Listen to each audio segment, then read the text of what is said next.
Okay, so I've re-recorded this video because, well, any of you have siblings, two kids of the same age are going to fight and nothing makes sense, and then they argue about silly things like taking the Nintendo into the bathroom, walking around without a shirt on, and getting caught in a video. So I'm going to cut this into two parts so you don't have to put up with that. So the first part for section 7-2 is just taking a look at the actual budgetary expenses, the average expenses that may exist for an individual. Okay, so when I scroll back up here, as the computer will slowly allow me to, because Google's being stupid. So for Kate, these are the expenditures that she tracked over 6 months. I've highlighted the three in yellow that can't really change, well, wouldn't really change, and that is your rent, okay, car payment, and then car insurance. The other ones can change, and as you see, they do fluctuate throughout the months. Lowest month for utilities was 125. September was the highest at 200.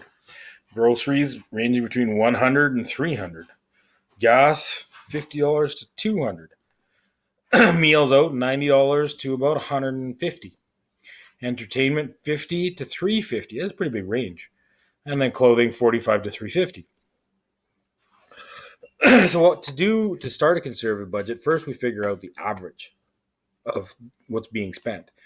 And basically all you do is you take the ones that are there, add them all up, and divide them in total. So in the case of rent, car payment, and car insurance, it doesn't change. That stays at the amount of $450, $175, and $115.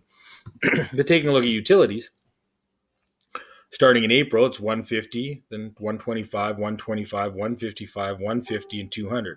When you add it all up, it equals $905. You divide that by 6, gives you an average spending of about $150.84. Now, you wouldn't budget that much, but that's the average. When you go to groceries, add them all up, divide by 6, spends about $201. We're going to say $202, about every month. Car payment doesn't change. Gas, about $120. Meals out, about $120. Entertainment, about $190. What's $180.84, but conservative means you bet a little high. And then we have clothing at $93 and $67. So that's how you figure out the averages. You just add up the total numbers you have and you divide it by the total. So like if you're taking a look here, miscellaneous, how did we get it? Right? We took the 75 plus 50 plus 50 plus 100 plus 50 plus 75. That's this line here. Divided by 6, because that's the total months we tracked, came up with 66, 67.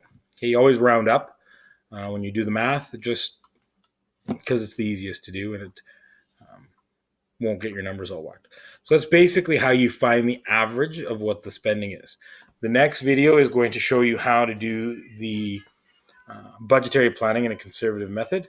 So hopefully this one made sense as to just how to find the averages.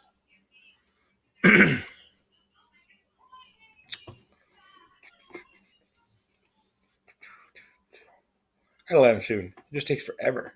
Google seems to be slow these days.